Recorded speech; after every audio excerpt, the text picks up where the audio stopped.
Okay, this is my review of both Qantas and British Airlines, I took flights with both of those airlines long haul just recently on my trip to Spain. The Qantas flight was from Melbourne to Singapore, and the BA leg was from Singapore to Heathrow, and then from Heathrow down to Madrid. So two separate aircraft in that case, and of course the return legs as well. So the first thing that actually struck me about booking with both of those airlines, and by the way, the reason I actually chose that particular route to get to Spain was because I wanted to do a side trip to Vietnam on the way back, so Singapore was ideal for that. So that's the reason I went with those airlines, because they go via Singapore. Now, I could have gone with one of the Persian Gulf airlines. 5 years previously, I took a flight with Qatar Airlines, and they did a stopover to just change planes in Doha in the Persian Gulf, and that was like about 14-hour flight from Melbourne direct to Doha, and then from Doha direct to Barcelona was another 7 hours. And I found them to be excellent. They were great.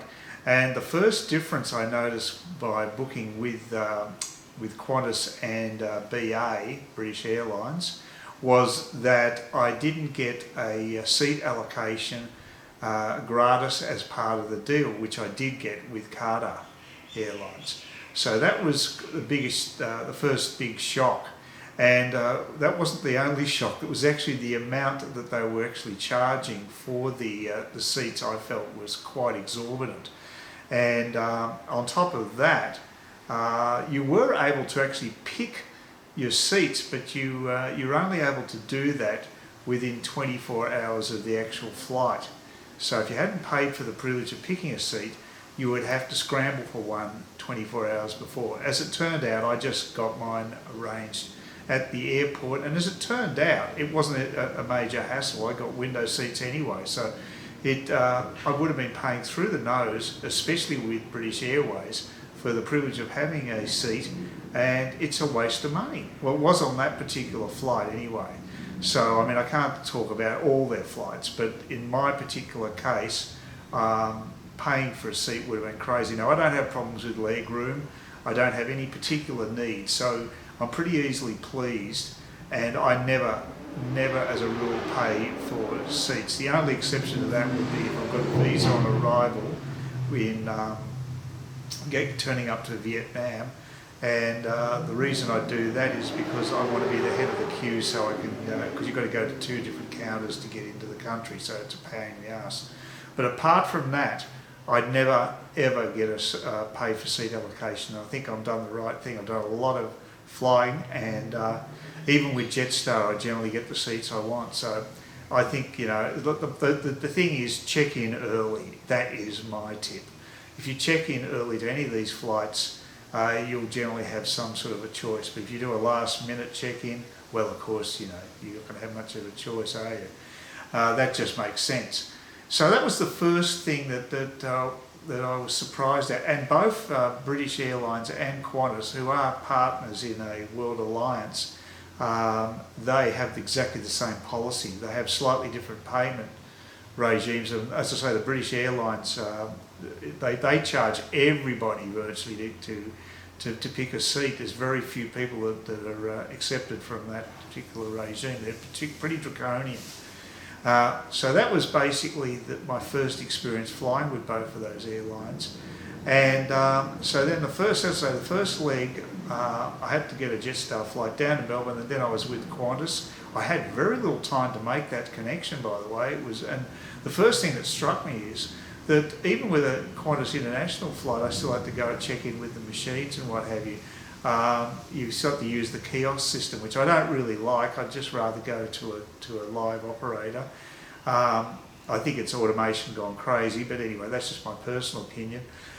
And the other thing one thing I didn't have to worry about, at least that when I got to the check-in person at the counter, they would at least check in my luggage. So that was done by an operator as opposed to having to do it yourself, which, yeah, I've made a note about my recent flight back to Cairns by jet from Melbourne via Jetstar, and my displeasure at having to check in my own luggage.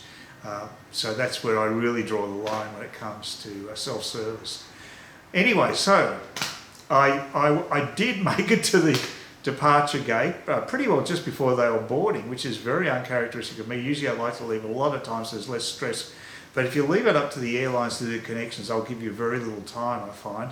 Of course, the chances of them leaving without you is very slim. They'll basically try anything to make sure you're there, but they don't really leave much wiggle room between flights. So I did get on the flight, and the actual Qantas, it was an A380, so the Super Jumbo, the Airbus one. I'd never flown on that particular plane before, and I've got to say it was a pretty good experience. It looked pretty new. It was really good nick, the interior. The staff were very, very nice. The first thing that really impressed me though was the menu for food. I have never seen such a comprehensive menu on a plane before. Plane food usually gets bagged, but I've got to say Qantas have really pulled out all stops to provide an amazing menu. Now, it might have been the time of day. We left around lunchtime, so it was just before lunchtime that the flight took off, so we got a proper lunch. And we got a lot of choice and very healthy food, I might add. It was more like a restaurant menu than what you'd expect on a plane. I was extremely impressed by that. And that was fine, and it was pretty comfortable with the seating. I got a window seat. I decided to change seats, and that's where I came a cropper about after halfway through the flight. I moved to, there were a couple of ladies travelling next to me, a mother and daughter, I think. I don't know what country they were from. They didn't speak any English. And I ended up with the middle seat because I wanted to get closer to the aisle so I could use the facilities. And that was a bad move as it turned out, because that was a broken seat. It didn't recline at all, whereas the other two seats surrounding it did. So my initial seat was fine, and I saw the woman was having trouble with that seat when she first got in. She was sort of kept trying to adjust it. And it was just, we asked the flight service officer, just said they had a look at it, and they just said, no, we can't fix it, that's bad luck. So that's probably pretty poor that they didn't even apologise or make some recompense for that. It was just basically something they couldn't handle. They just gave up on it, so that wasn't good. But the rest of the flight was very good, and as I said, I was very impressed with the food offerings. And I had quite a healthy meal, greens and what have you. And as I say, it was like restaurant standard. It was quite amazing. I was very impressed. So, got into Singapore, and I had quite a bit of time to kill between flights, and I got into my my British Airways flight. I checked in, and that was all fine, and then we took off just before midnight in Singapore, and I got a window seat, which was great. But the first thing I noticed when I got on board the plane was it looked old. It looked like a bit of a rattler. You know, it looked like it had done a few kilometres in the air. And on top of that, this is not the fault of British Airways, but when we were flying over the Bay of Bengal, it was really rough, very rough weather. So that wasn't very nice. I didn't actually eat on that leg because I was feeling a bit queasy in the stomach. I did have a couple of cans of Heineken, which I ordered a can of Heineken, they gave me two. But that's all. I didn't actually eat on that flight, but I noticed that the food, I asked the woman sitting next to me what the food was like, and she said it was fine, but there wasn't that much of a choice. I noticed that. So that was the difference. And as far as the actual crew is concerned, they were. It's funny looking. The BA crew didn't have the glamour element that Qantas had. It was chalk and cheese. They looked like they were from a school cafeteria. Their mum sort of doing volunteer serving that's the only way I could accurately describe the difference in the personnel. At Qantas, they were much more glam, and they were friendly too, whereas there's a slight reserve with the British airline staff. I mean, they weren't rude, but they weren't that effusive either, so it's just a different attitude. So in spite of the fact that I did have that problem with the seat, that they weren't able to provide any solution or apology, that wasn't good, but apart from that, there was pretty good customer service. Okay, so that's what happened. Now, so we get into London, and I'm sleeping most of the time because I always take a sedative especially on a 13-hour flight, so I slept for half of that flight, so which is what I always do on a very long haul. And we get into London, and again, there's very little time between flights because we've got to do the flight to Madrid, which was on another British Airways flight, and that plane was much, much younger than the one we'd travelled on to London. So that was nice, and we did get a complimentary paper as well. I travelled by myself, by the way, but the person I was sitting next to happened to also be travelling to Madrid, so she had a different seat on the next flight. But thank God she helped me get from one terminal to the other, because we had to change terminals, which wasn't listed on the ticket at all. So that was, we again just got to the boarding gate as they were about to board, so there wasn't much extra time left aside to make the connection. But that flight to Madrid was fine. As I say, that was a pretty new looking plane, a different plane, and yeah, I had no problems with that at all. And we got in on time. That's the other thing I noticed with British Airways. There was no food and drink supplied there free of charge, by the way, on this flight, only on the long haul flight. But they did actually get there on time, and they seem to be a bit more conscientious on making schedules than, say, Qantas does. So that's a bonus for British Airways. But overall, I felt the flight experience with Qantas was a lot better. I was actually it was above and beyond what I'd expected. So, you know, it's always nice to be to have that happen to you. So on the return leg, which after a month being in Spain, I actually did sample the food on the return leg, and it was okay. But again, the problem was there wasn't much choice. I think if I recall, I had a pasta dish, which was okay. It tasted all right, but there's no great flair, no style in it. And the breakfast was an English breakfast. You know, there's a sausage, a bit of bacon, scrambled egg, very basic stuff. Like I say, it's like having pub food compared to restaurant food on Qantas. So that's the difference, I would say. The plane going back to Singapore was a much younger vintage, by the way, so that was good. And the pilot, for some technical reason to do with one of the gantries going into the plane, they couldn't remove it from the plane in time. They had to get a special crew to come out from Heathrow to actually get the gantry dislodged from the plane so they could actually taxi out and take off. That delayed us by about half an hour, but the pilot said what we're going to do is we're just going to burn more fuel, we're going to travel faster, and we'll try to get there as soon as we can on time.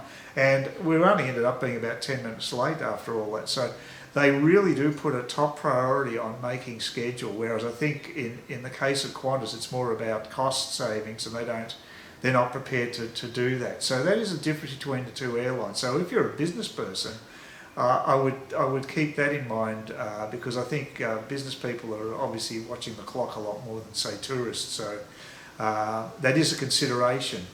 But comfort-wise, for an economy passenger, again, I would say that Qantas is definitely the better way to go. And the flight, after about 3 weeks in Vietnam, I got my return flight to Melbourne via Qantas. And we went on a different plane actually this time. I don't think it wasn't the A380, and the food was a bit different. But then again, it was a different time of day. We were we were travelling the same time of day that I was on the British flight. So it was actually it left around midnight and got into Melbourne at about 10:30 in the morning. And the food that was put on there was different. It wasn't as elaborate. But again, we're talking about taking off at supper time. So it was just a snack in a box. And again, I was feeling a bit queasy in the stomach, so I didn't have any of the food this leg. But they provided a couple of things, like a couple of snack type foods, like they were in boxes, and they were, they're not a full on meal, but sort of more a substantial snack, a heated snack. So that wasn't quite the same standard, but again, we are talking different times of day. I got my G&T, so that was good. I think I only had one on that return flight actually, but that was up to the usual standard. And we did actually get in on time, so that was good. So just a side note about returning to Melbourne Airport. I've been back to Melbourne Airport when it's been absolutely chockers. Luckily it wasn't. It was actually quite a streamlined process, so that was good. So overall, if I was marking both airlines, I guess it depends what your priorities are, of course. I think most people would probably be looking for the comfort aspect and the quality of food, decor, all on those levels. It's hands down to Qantas, in my opinion. Also backed up by a posting I found on a forum, which actually pretty well mirrored what I thought about the difference between BA and Qantas regarding food. British Airlines really have a bit of work to do there. Plus the fact that if you do choose your seat with British Airlines, they're going to gouge you. They do charge a lot for seat allocation, and I think that's wrong. If an airline such as Qatar Air can actually provide that to you free of charge as an economy passenger, with good food, good service, and not stingy on the drinks, well, it's a no-brainer. But I just happened to need to go on that particular route, and they were both on special fares with both British Airlines and also with Qantas, so I decided to go that way. But again, it's up to you. If you're a business passenger, I guess you'd want to consider British Airways, because they do have more of a commitment by my very limited knowledge of the two airlines, compared to Qantas, who I know from personal experience can have delays quite a bit, and so that they're not so big on trying to combat the tardiness with Qantas. So that's something that they could work on. So every business has got its pros and cons, and I would probably, as I say, the bottom line is, if you're a tourist, I would recommend Qantas. If you're a business person, you may want to go with someone like British Airways, because you need to get from point A to point B at the allotted time. So it's up to you.